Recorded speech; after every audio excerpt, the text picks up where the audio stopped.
Hi, today's job is changing the CV boot on the front drive shafts on a Freelander 1. So I've got both CV boots here. I've gone for the rubberized variety. See my video description for the links. It's always worthwhile occasionally looking under your car, because I had a look the other day, and as you can see here, there's been a bit of grease being splattered out on the chassis, which obviously is coming from the CV joint because it's graphite grease. So there's a little split in that somewhere, so that needs changing. I didn't realise that, no other symptoms, so that's why it's worthwhile looking under your car. Fortunately, I've got the lower engine cover off, of course, a little bit more difficult to see otherwise. So what we're going to have to do is liberate the drive shaft, pull the drive shaft out of the back of the hub. To do that, we're going to take 2 bolts off the upper strut, and then we should be able to pivot the hub out of the way, and after undoing the hub nut, pull out the drive shaft, and then we can do the gators.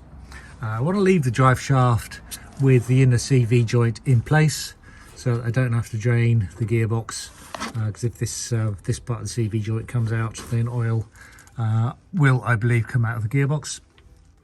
It is a little bit of a pain getting those bolts out from the strut. Sometimes they're heavily rusted in.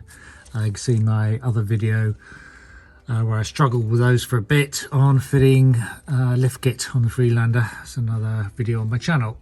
There's not too many videos on doing this job. I've seen one other where they took the whole lower wishbone off, so these bolts either side. It's also a bit of a pain in the arse job as well, so I'm not going to go down that route.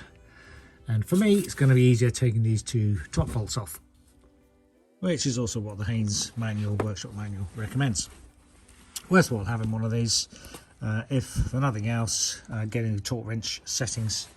And I noticed the drive shaft nut is a very high torque, 295 pound-foot, so we'll see how we get on with that. I might need to buy a more powerful torque wrench to do it up.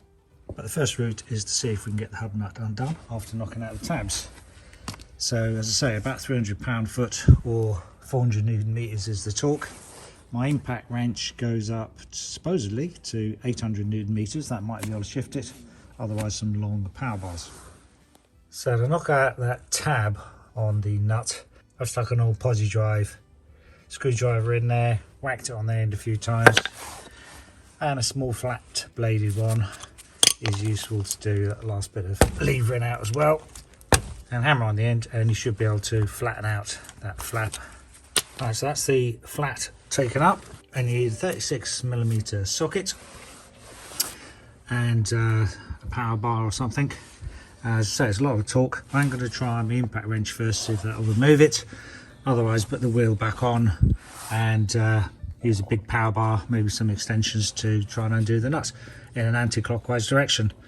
If you can't get enough torque on it, you could, I suppose, with the power bar rested on the ground and the socket through the wheel, try and drive the car forward to release the nut, which might give you more torque. But fortunately, this impact wrench had enough torque to undo it.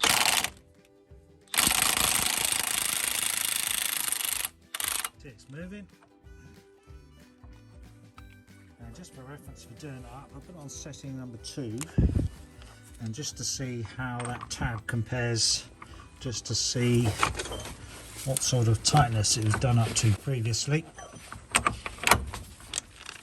And if we do it back up again,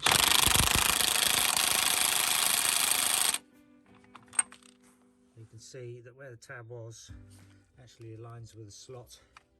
So if we're doing back up, I'll put on setting number 2, that should be about right. Try and check it with some torque wrenches as well. So let's get the nut off, take these 2 nuts and bolts off that hold the strut on, disconnect these brake attachments. This one just has a spring clip that pulls out and releases the brake hose. So I'm going to try leaving the caliper actually attached to the hub for the moment, because it's going to be still attached to the lower arm. Might have to tie it up, stop the hose getting too strained. See if we can get away with not undoing the caliper to save a bit of time. And that's the two bolts out. You see I've supported it to stop it straining either the hose or the lower ball joint too much. And just having it out that much is enough to get the drive shaft and the CV joint out. And now I'm going to remove the rubber gator and try and push out the drive shaft from the CV joint, while leaving the other end of the drive shaft and CV joint still in the gearbox. And as you can see, you can leave the caliper in place. Right, so first we'll try and cut off the metal band, or lever it off.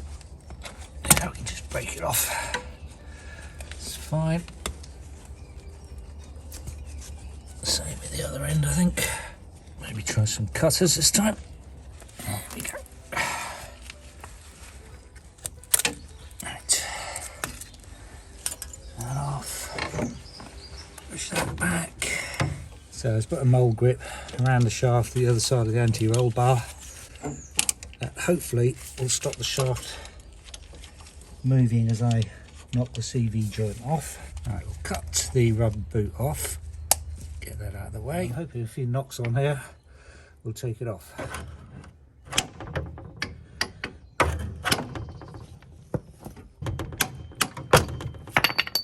Now, if knocking off the CV joint proves a little bit difficult, which it did for me, the other alternative is to get it on the bench to do it.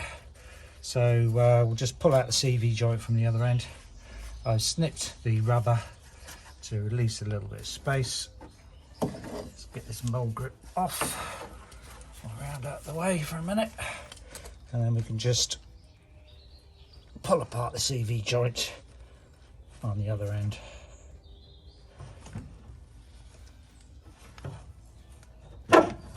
And release the shaft like so. Then hopefully we'll have better luck releasing this on the bench. And actually notice at this end you've got a little circlip there which should release the shaft. Now try and keep any grit or dirt away from all of these surfaces, of course. I haven't really got these set up the right way, but can't be bothered changing them for the moment, so we can do it like this. There we go. Right, circlip released, joint just pulls off, and put that down carefully, keep it the same way round, make sure nothing falls apart, and then we can proceed to get our CV rubber boots on. Alright, so fitting the CV boots is relatively easy. This is the outer one, TDR 100/750 supposedly. Let's just see if that fits okay. That part seems alright. And let's just check that's the right size, which it is.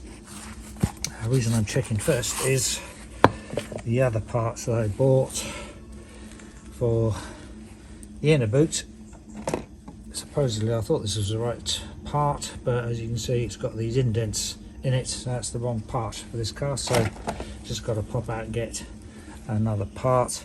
While we're at it, let's fit this CV boot. Make sure it's clean, pack lots of grease into the joint and the rest of it into the boot. Real messy job this is, so get lots of rags or tissues on hand. These straps need to be crimped on, but pull it as tight as you can, get it locked into place first. Ideally you need a crimping tool, or I'm going to use some old side cutters, a little bit blunt anyhow. Obviously you don't want to cut through the metal. Let's see if I can use those. Squeeze that on tight. And that's not going anywhere. So I think that is tight enough. And similarly this end goes in, I think. A little bit of a recess here. Alright, similarly that end crimped on. That seems tight enough. So that's the rubber boots refitted. You have to be a little bit careful with the part numbers, especially this inner rubber boot, because on the shaft that I had, it's got a completely smooth circular inside fitting, whereas the other two parts I got from the Motor Factors and Land Rover shop had this triple ridge edge to them. Neither of them obviously would fit like that. So possibly this is an aftermarket shaft. Let me know in the comments how it compares to yours. I was told by the Land Rover shop there's only two different parts, both with that sort of triple notchy edge, Just depends on your VIN number which one fits. So be careful of that. In the end, I had to get a universal part, so I went down to the motor factors, took the old rubber boot down there, and there's a universal fitment rubber boots that I used in the end. So I just need to put it back on, pack it all with the grease that comes with the kit, and tighten up the straps. So here's the strap ready to go. And then the rest of it is a straight reversal of how we took it apart, which I'm not going to show because that's the bottom bit. Okay, good luck with yours, and thanks for watching. And don't forget, when you put the lock nut on, use a new nut. This one came with the kit. Bash down the edge into the slot on the drive shaft, which is there. Clean it up, bit of tissue on it, and tighten it to the right tool. Okay, thanks for watching. Good luck with yours. Cheers. Bye.